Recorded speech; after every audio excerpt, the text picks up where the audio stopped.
The night was colder than it should have been for late autumn, and Manhattan shimmered beneath a thin layer of mist and neon. Ethan Vale stepped out of the black car that had carried him from the airport, his mind still half occupied by Quarterly, projections and half by the thought of Lena waiting for him. She had promised to cook that night, something simple, she said, something that felt like home. He smiled faintly as he entered the quiet lobby of her apartment building, unaware that he was about to walk into the kind of silence that would split his life in two. The elevator doors opened to the familiar scent of varnished wood and distant perfume, but when he reached her floor, something felt wrong. The hallway lights flickered. The faint hum of music that usually drifted from her apartment was gone. He unlocked the door with the key she'd given him 6 months earlier and stepped inside. Emptiness. The living room was bare, stripped of the warmth that once lived there. The paintings she loved were gone. The books she stacked by color, missing. The couch still sat against the far wall, but the blanket she always wrapped herself in had vanished. Ethan's suitcase dropped from his hand with a dull thud. His chest tightened as his eyes darted around, searching for some explanation. There was no note on the table, no half-drunk cup of tea, not even the faintest trace of her perfume that always lingered like a whisper in the air. He called her name once, then again, louder this time. His voice echoed back at him through the hollow apartment. He tried her phone, disconnected. He checked her email, her social media, even the security system, all deactivated. She had erased herself like a ghost, wiping clean her own reflection. For a long moment he stood frozen, listening to the hum of the refrigerator, the ticking of a wall clock. The world continued around him as though nothing had changed. But inside Ethan, something began to splinter. Disbelief came first. She must have left in a hurry, maybe an emergency, maybe she'd been called away to her family. Denial followed close behind. She'd come back. She always did. He found himself pacing the room, trying to reconstruct the last day they had spoken. It had been over breakfast. She'd been quiet, thoughtful. When he asked what was wrong, she had smiled and said, "Nothing that time can't fix." He had kissed her cheek and rushed off to the airport, promising to bring her something from London. Now he couldn't even remember if she said goodbye. As midnight crept closer, he searched for meaning in every detail. A faint indentation where her shoes used to line the doorway. A slip of paper torn from a notebook in the trash, too smudged to read. The faint scent of turpentine in the air, a remnant of her painting supplies. All that remained of Lena Monroe were fragments, proof that she had existed, but no evidence of why she had vanished. When dawn finally broke through the blinds, Ethan sat on the floor beside the empty space where her easel once stood. Exhaustion blurred his vision, but one thought repeated in his mind like a haunting refrain. She didn't just leave his home. She erased herself from his world. And for the first time in his meticulously controlled life, Ethan Vale realized he could not solve this mystery with logic or money. Whatever had taken Lena from him had cut deeper than betrayal. It was as though she had vanished not to hurt him, but to protect him from something he could not yet see. The sun had barely risen over Manhattan when Ethan Vale sat motionless at his desk, staring at the faint glow of his laptop screen. The world outside carried on in its usual rush, taxis, honking people, hurrying to work. But inside his penthouse, everything felt hollow. He had spent the entire night calling every contact he had from Lena's gallery to her old college friends, to anyone who might have known where she went. Every call ended the same silence, followed by polite confusion no one had seen. No one even seemed to remember her clearly. It was as if Lena Monroe had been carefully deleted from existence. By afternoon, desperation had replaced disbelief. Ethan contacted Marcus Shaw, a former intelligence consultant, now a private investigator.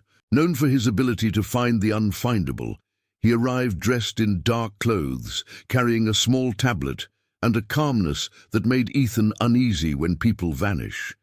"There are always traces," Marcus said quietly. "You just have to know where to look." He began at Lena's old gallery. The owner, a nervous man with a trembling voice, explained that Lena had resigned 2 days before Ethan returned from London. Her resignation letter was handwritten and delivered at dawn. No signature, no phone number, no forwarding address. Marcus studied the letter for a long moment, then handed it to Ethan. The writing was hers, but unsteady, uneven, like the hand of someone who had been frightened or in pain. As they reviewed the security footage, the first ripple of true fear crossed Ethan's chest. The video showed Lena arriving early that morning, carrying a small duffel bag. She spoke briefly to the night guard, then walked toward the loading dock and vanished from view. A minute later, the footage glitched. A flash of static, and then black. Nothing after that. The system came back online. Exactly 6 minutes later, the guard swore it had never happened before. Marcus leaned closer to the screen. 6 minutes missing. He murmured, "Someone tampered with this. Someone who knew what they were doing." He turned to Ethan. "Tell me, did Lena ever mention being followed?" Ethan hesitated once, about 2 weeks before she disappeared. "She said she felt like someone was watching her, but she laughed it off." "Said she was being dramatic." Marcus nodded. "Not dramatic smart," he said softly. That night Ethan returned to Lena's empty apartment again. The air still carried faint traces of her lavender perfume. He wandered from room to room, searching for something he might have missed in the kitchen. He found a small envelope taped to the inside of a cabinet door.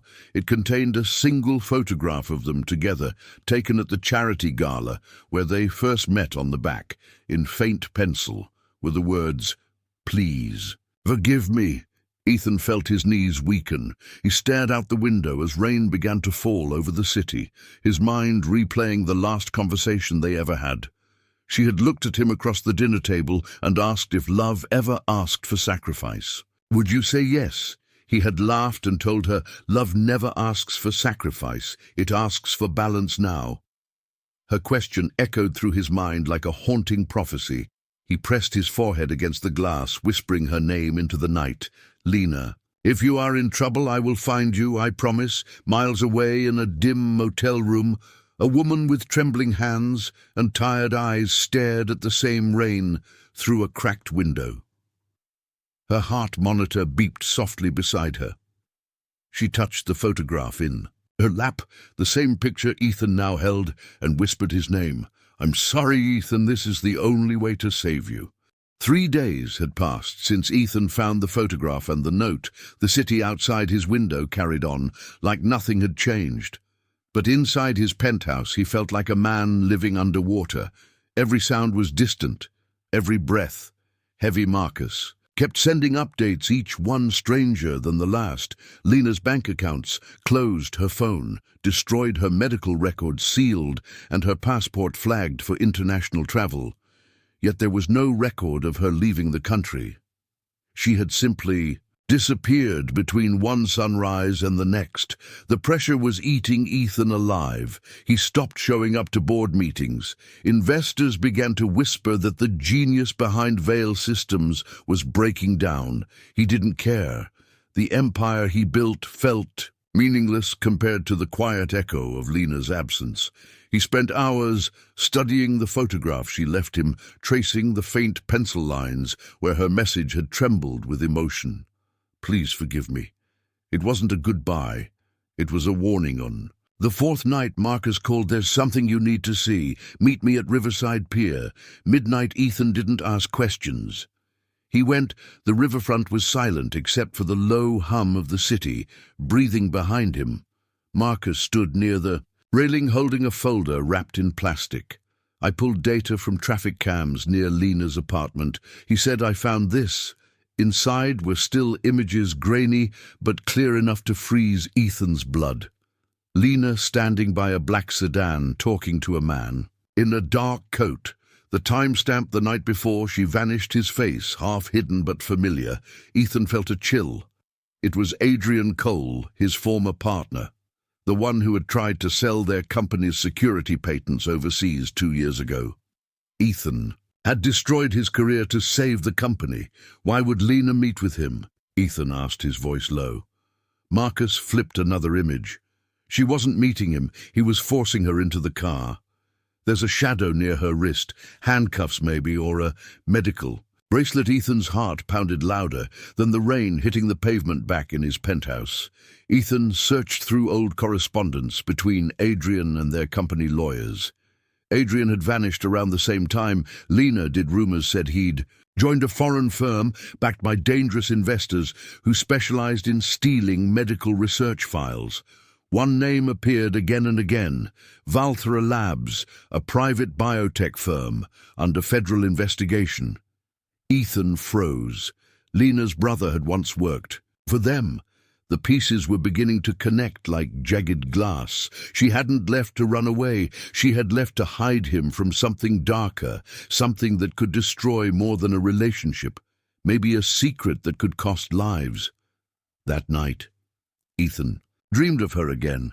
She stood in a hallway of light, her eyes filled with sorrow. She reached for him, whispering, "Don't look for me, Ethan. Please, they'll find you too." He woke drenched in sweat and made a decision. If she was alive, he would find her. If she was in danger, he would burn the world to bring her back. He met Marcus at dawn. "Give me everything you've got on Vale Labs. I want files, emails, floor plans, whatever you can dig up." Marcus studied him. "You realize you're stepping into something dangerous, right?" Ethan's jaw tightened. "I don't care. I lost her once, I won't lose her again." As he turned to leave, his phone buzzed a new message. No number, no name, just one sentence: "Stop digging. Ethan or she dies." The screen flickered. Bunsen went black. The morning after the threat message arrived, Ethan woke to find his apartment lights flickering, his phone dead, and his internet disconnected. It wasn't coincidence. Someone wanted to cut him off from the world. The message still burned in his mind: "Stop digging or she dies."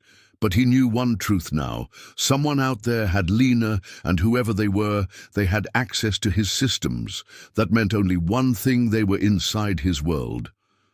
Marcus arrived an hour later carrying a hard drive and 2 cups of coffee. He placed the drive on the counter before speaking.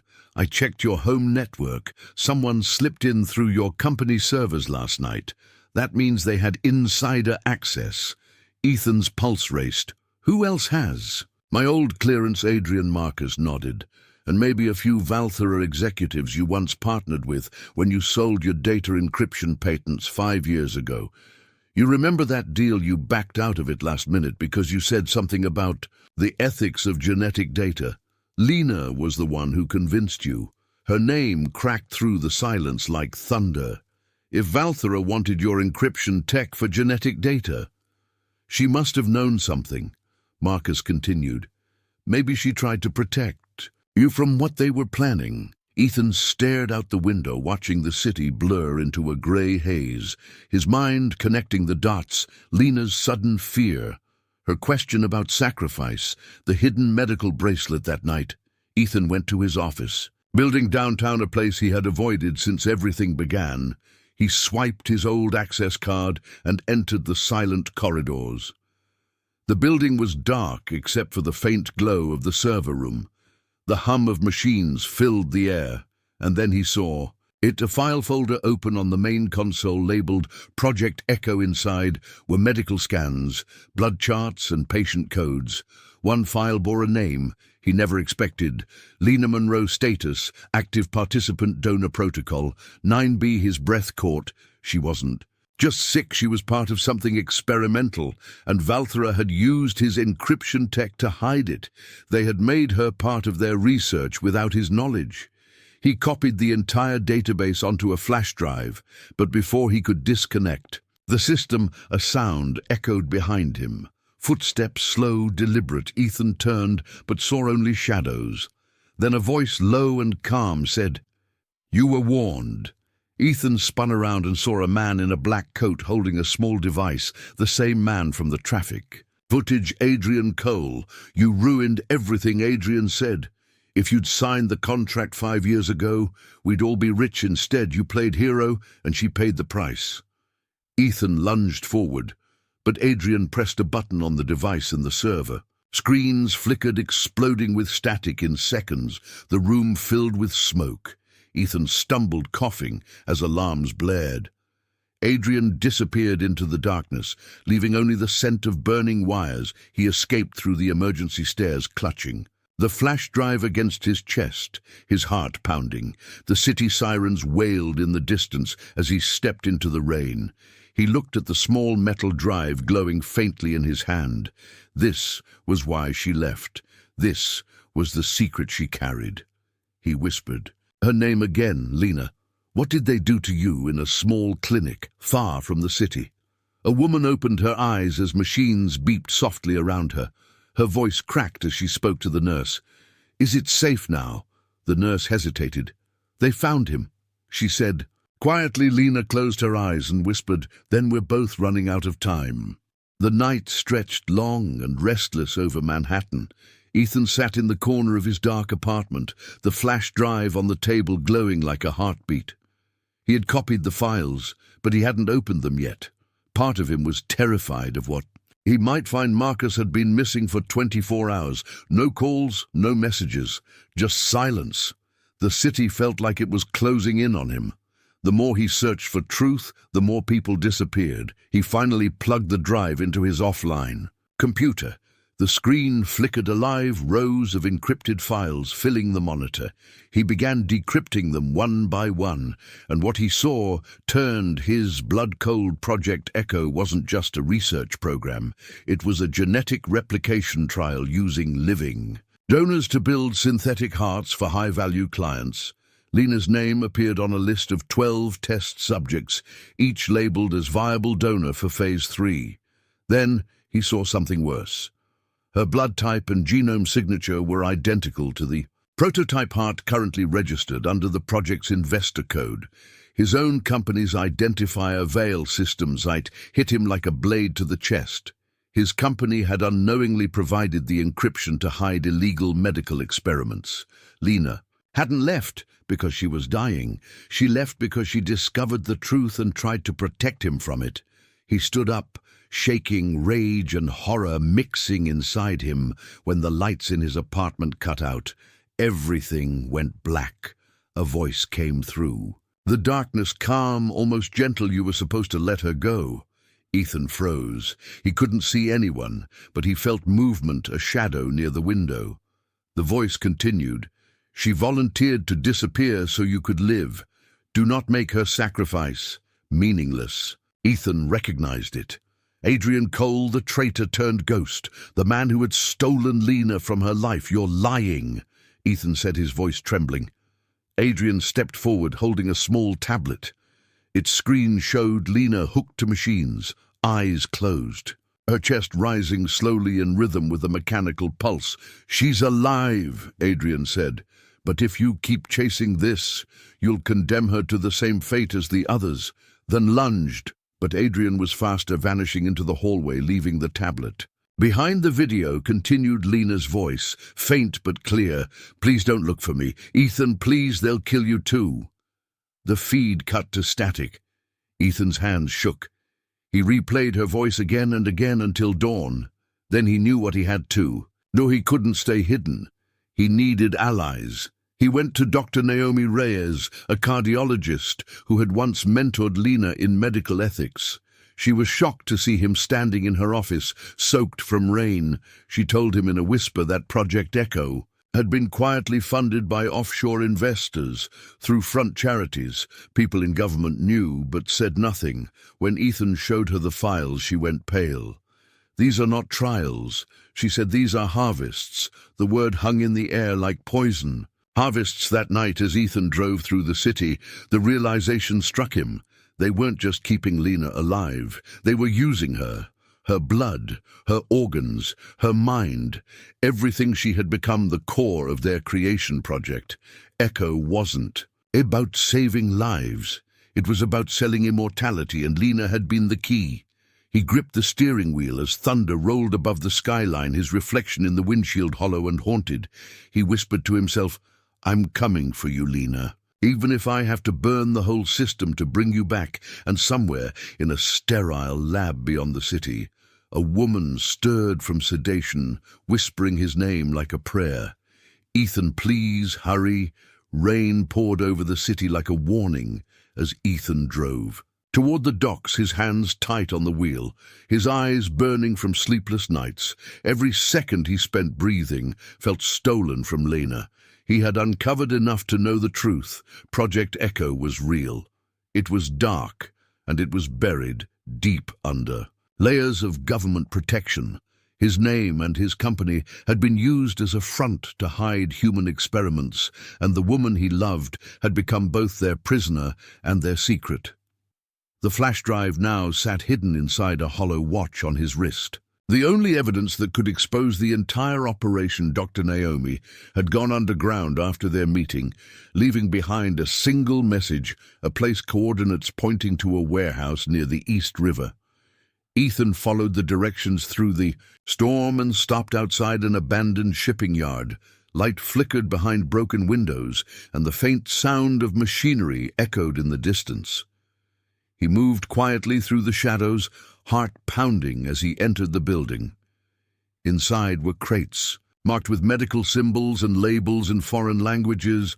Rows of sealed containers lined the walls, each filled with medical equipment, tagged with patient codes: Echo 9, Echo 10, Echo 11. Ethan's stomach turned when he saw one container. Marked Echo 12 status, suspended inside, was a hospital bed, a faint indentation still visible on the sheets, her bed. Lena's figure stepped from the shadows, and for a second he thought it was her. But it was Marcus, his face pale, his movements weak. He looked like a man who had escaped something unspeakable. "They took me," Marcus whispered. "They know everything, Ethan. They've been following you since the night you copied the files." Ethan grabbed his friend by the shoulders. "Where is she?" "Marcus, where did they take Lena?" Marcus's eyes darted toward the staircase. "A lab under the river, old subway tunnels. They moved her there last night." "But Ethan, they have people everywhere. You can't just walk in. They'll kill you before you—" Reach her before Ethan could respond.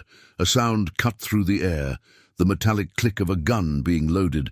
A group of men in dark uniforms stepped out of the corridor, their faces hidden behind masks. Ethan shoved Marcus behind a crate as bullets shattered the air. The two men ran through the maze of machinery, ducking under pipes and slipping on the wet floor. They burst through a back door and sprinted into the rain. Ethan's car waited near the entrance. They dove inside as shots followed them into the street. They drove in silence for miles until the city lights thinned and the road turned to broken asphalt. Marcus breathed heavily, clutching his side. One bullet had grazed him. Ethan ripped a strip from his jacket and tied it around. "The wounds stay awake, Marcus. We're almost there," Marcus muttered before passing out. Ethan stopped near an old subway maintenance entrance sealed behind a chain lock. He broke it open and descended into darkness. The air was cold and heavy with the smell of metal and disinfectant. The tunnels stretched endlessly ahead, lined with old lights that flickered one by one as he moved forward. Then he heard it. A distant humming followed by a voice over an intercom subject: Echo 12. Stabilizing, prepare for phase extraction. His pulse raced. He followed the sound until he reached a glass door beyond it, a white room glowing with sterile light. And there she was, Lena unconscious on a surgical table, tubes connected to her chest, her heartbeat visible on a monitor, each beep steady but weak. Ethan pressed his hand to the glass, whispering her name. She stirred slightly, her lips moving as if she could hear him. Before he could reach her, an alarm blared through the hall. Footsteps thundered behind him. Ethan turned to see Adrian walking toward him, flanked by guards. His calm smile returned. "You should have stayed away." Ethan said nothing, his eyes on Lena. Adrian sighed, almost pitying her. "Heart belongs to us now," he said coldly. Ethan's voice cracked. "Not anymore."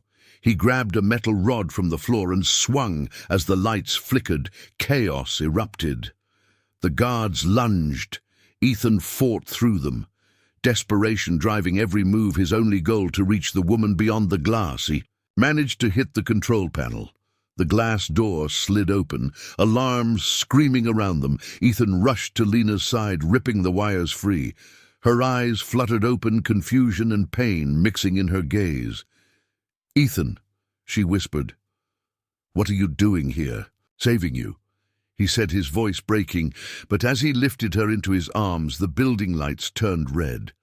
A robotic voice echoed through the tunnel containment breach. Initiated lockdown in 60 seconds. Ethan carried her toward the exit. The walls, vibrating from the lockdown system, she was fading in his arms, whispering something over and over. "They'll never stop, Ethan. Promise me you'll end it.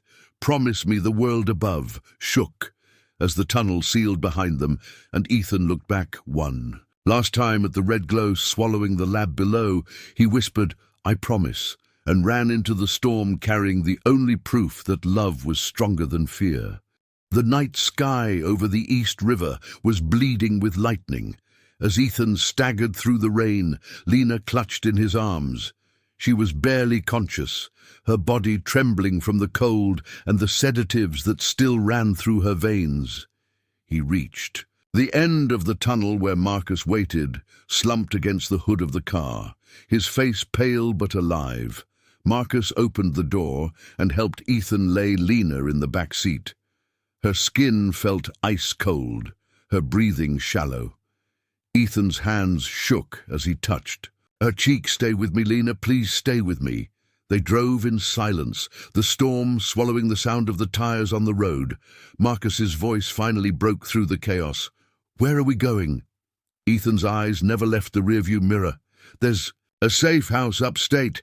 Dr. Naomi sent coordinates. It's off the grid. They won't find us for a while." Marcus looked back at Lena and then at Ethan. "You know they'll come for her again, right?" Ethan nodded. "They'll come for both of us. But this time, we're not running, we're fighting." By the time dawn touched the horizon, the car pulled up to an old farmhouse hidden between rows of pine trees. Ethan carried Lena inside, laying her on a small bed, while Marcus started the generator. The lights flickered to life, revealing shelves stacked with medical supplies and boxes of old research documents. Left by Naomi, Lena's eyes fluttered open for a moment, confusion crossing her face. "Where are we?" she whispered. "Somewhere safe," Ethan said softly. "You're out of that place for a moment." Peace seemed possible, but it didn't last. Marcus found a small tracking chip embedded in Lena's wrist. She gasped as he pulled it free. The wound bled lightly, but her relief was real. She whispered, "I thought they'd never stop looking for me. They made me part of their experiment. Ethan, I was their key. They used my cells to build synthetic hearts. I didn't want you to find out because your company's code was the lock that kept their system hidden." Ethan felt his stomach twist. The very thing he built had been used to trap her.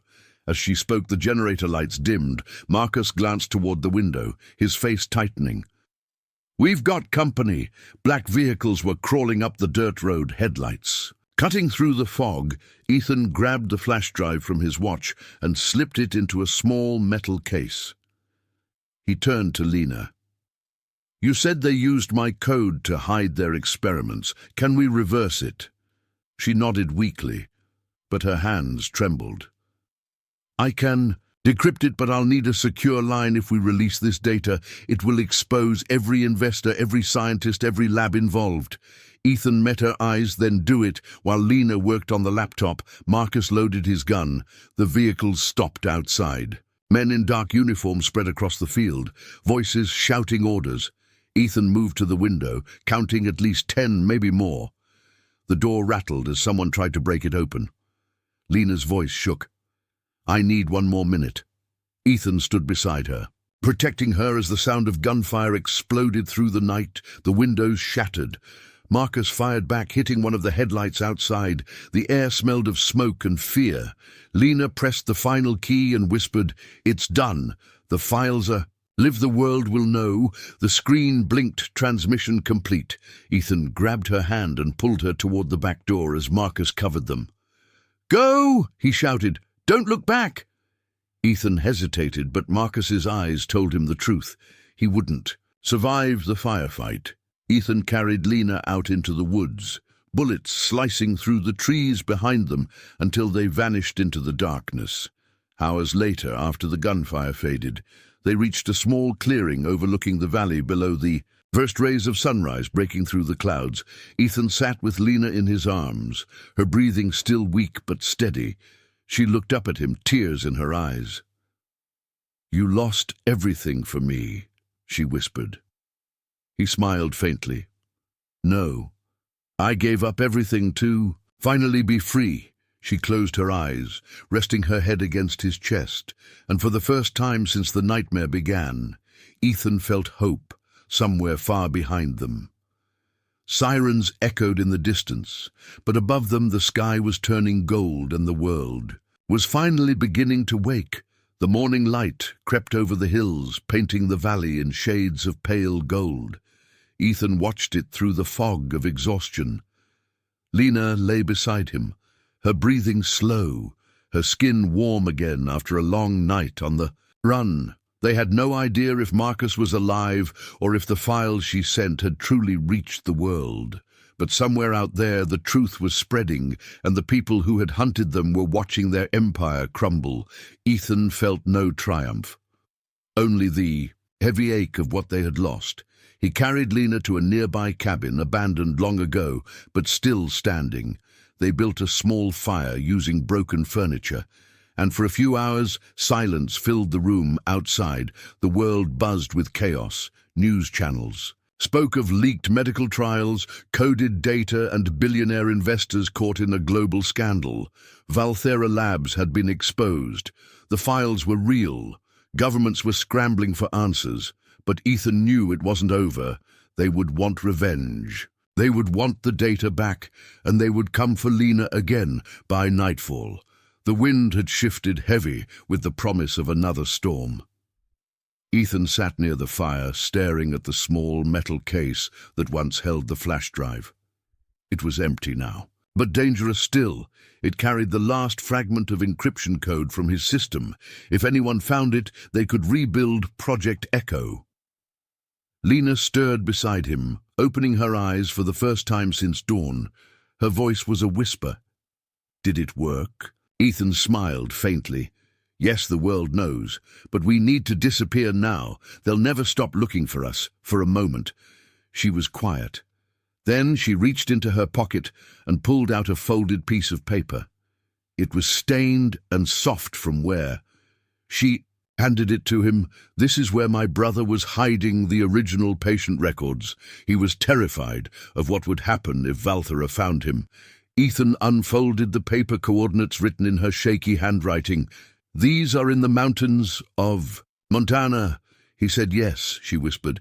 "If we destroy the master records, they can't rebuild the program." The journey took days, moving through back roads, changing cars, avoiding cameras every time they stopped for gas. Ethan felt eyes on them like ghosts. In mirrors, the news had turned him into a fugitive. Headlines read "Fallen Billionaire," linked to illegal research operation. Lena kept getting weaker, the toll of the experiments still running through her body. But she never complained each time she looked at him. Her eyes said the same thing: "Don't stop now." By the time they reached Montana, snow covered the roads and the air burned cold against their skin. They found the small cabin hidden in the forest where her brother Noah had stayed. It was empty, but there were signs of struggle: overturned chairs, blood on the floor, a sense of something unfinished.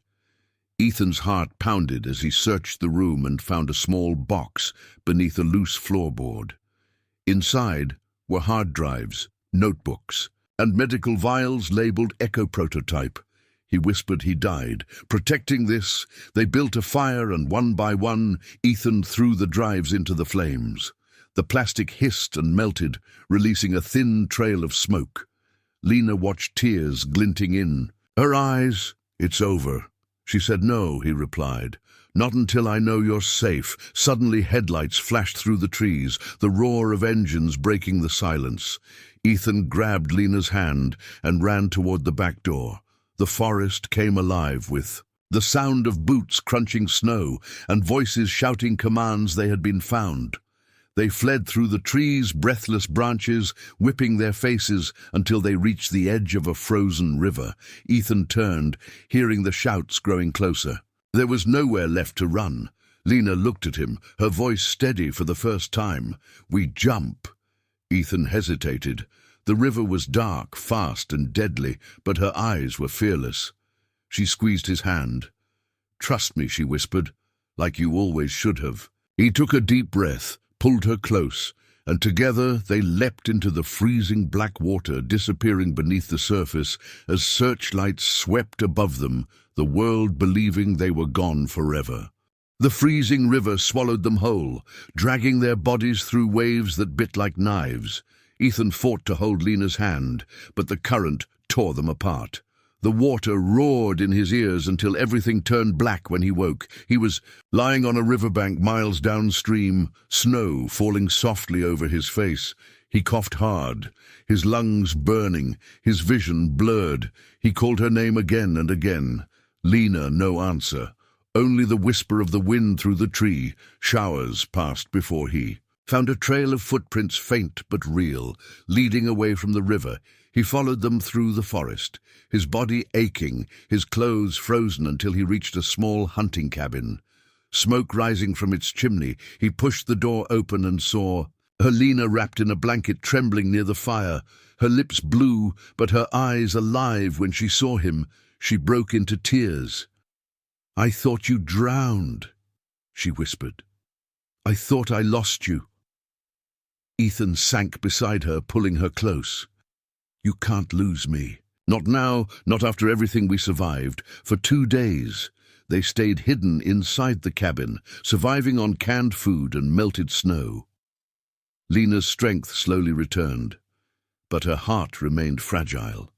The monitors at Valthera had damaged her system, and the cold made it worse every night. Ethan stayed awake, listening to her breathing, terrified. It might stop in her sleep. One evening, she woke from a nightmare, her voice shaking. "Ethan, they're still out there. I saw them in my dream. Men in masks. And coming through fire." He stroked her hair, whispering it was just a dream, but deep inside he feared it wasn't. On the 3rd day, that fear became real. The quiet forest shattered with the distant hum of helicopters, the sound growing louder. Ethan's heart pounded. "They found us," he whispered. He grabbed the few supplies they had and helped Lena to her feet. They ran through the snow, following the tree line until the ground dropped into a frozen gorge. They could see black vans in the distance, headlights cutting through the white haze. Lena stumbled, her breath coming in gasps. Ethan lifted her in his arms, moving faster, adrenaline pushing him forward. A gunshot echoed through the air. Snow exploded near his feet. He ran harder, ducking behind a fallen tree as bullets shredded the branches above them. Lena clutched his coat, whispering, "Leave me, save yourself." He shook his head. "Not this time, not ever." He spotted an old cable bridge stretching across the gorge, half broken by ice. The only way across. He carried her to it, the wood creaking beneath their weight as wind howled through the valley halfway across. Another shot rang out, hitting one of the cables. The bridge swayed violently. Ethan's grip tightened as he moved step by step toward the other side. When they reached solid ground, he saw a small figure waiting, a woman in a long coat hood pulled low. Dr. Naomi. She had been tracking them since the files went public. "I found you just in time," she said, breathless. "They'll seal this area soon. I have a plane ready at a private airfield 2 hours north." Ethan hesitated. "Can we trust you?" She met his gaze. "I lost my entire team because of Valthera. I'm not saving them. I'm saving her." The journey to the airfield was a blur of fear and exhaustion. Every road blocked, every checkpoint crawling with soldiers, pretending to be rescue crews. When they finally saw the hangar lights, Ethan felt hope for the first time in days. But as they approached the plane, his stomach dropped. Adrian was standing near the wing, calm as always, hands in his pockets. "You never learn, do you, Ethan?" he said quietly. "You can't save someone who was never meant to live." Before Ethan could speak, Adrian drew a gun, pointing it at Lena. She stepped in front of Ethan, her voice steady for once. "You don't understand," she said. "I am the cure, not the weapon without me. Your clients will die. Your company will fall." Adrian's hand trembled, the wind screaming around them for a moment. Everything froze. Then a single shot tore through the night. Lena collapsed against Ethan, blood staining the snow, then caught her, his world turning silent. Her eyes met his, one last time, tears mixing with the falling snow. "You found me," she whispered, "and now you have." To finish it before closing her eyes, as her heartbeat slowed in his arms, Ethan screamed her name, but the wind carried it away above them. The helicopter lights circled, closing in, and Ethan realized that saving her had never been the end of the story. It was only the beginning of the war. She had died to stop. Snow fell silently around Ethan as he knelt in the blood-stained white, holding Lena's still body against his chest, her warmth fading like the last light of a dying star. The world around him blurred, the sound of helicopters, the shouts of armed men. Everything melted into a low hum. All he could hear was the echo of her final words. "You have to finish it." He pressed his forehead to hers, whispering, "I will, I promise I'll finish what you started." He laid her gently on the ground and reached into her coat pocket. Finding the small vial she had hidden since the lab inside was a drop of shimmering liquid. The perfected serum, the one Valthera had built their empire on. It wasn't just medicine, it was power. The key to extending life beyond nature's design. Lena had protected it because it was proof that the human heart could be replicated. Now it was his weapon. Adrian shouted across the snow, "Give it to me, Ethan, we can still fix this. The world doesn't have to know." Ethan stood slowly, his body trembling from grief and fury. "You murdered the only person who believed you could still be saved."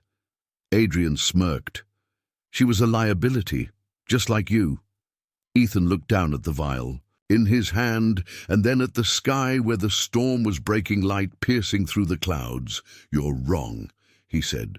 "She was hope gunfire," exploded again. Ethan dove behind the wing of the plane, bullets cutting through metal. He reached for the fuel line, ripped it open, and let the gas spill across the snow. Adrian stepped closer, still aiming his gun. "What are you doing?" Ethan said quietly. Ending this once and for all, he struck a flare and tossed it behind him. The fire roared to life, swallowing the plane, the snow melting into steam. Adrian's men panicked, shouting. As the flames spread, Ethan ran toward the hangar, clutching the vial close to his chest. Inside the hangar, Dr. Naomi waited, her face pale when she saw him. "Where is Lena?" Ethan's eyes burned. "She's gone, but her cure isn't. We have one chance to destroy the formula forever." Naomi hesitated. "If we do this, her sacrifice will mean exposing the entire global network. Every investor, every scientist, every government that supported. Valthera, you'll never have a normal life again." He nodded. "I don't want normal, I want truth." Together they poured the serum into a containment unit connected to Naomi's tablet. She entered the sequence, and the data upload began. The numbers on the screen racing upward, every hidden file, every encrypted experiment released into the world. For every journalist, every court, every citizen to see outside, the inferno grew brighter, sirens howling through the night. Adrian burst through the door, his face twisted in rage. He fired but missed as Ethan lunged at him, knocking the gun away. They fought on the concrete floor, fists colliding like thunder, until Adrian reached for a knife, aiming for Ethan's chest. The blade never landed. Naomi fired. Once the echo sharp and final, Adrian collapsed, his eyes wide with disbelief. Ethan stood over him, breathing hard. "It's over," he whispered. "No," Adrian gasped. "You think you killed the monster, but the monster was never me. The people funding this will. Bury you both. His head fell back and the firelight swallowed his face. Naomi grabbed Ethan's arm. The upload's complete. We have to go now.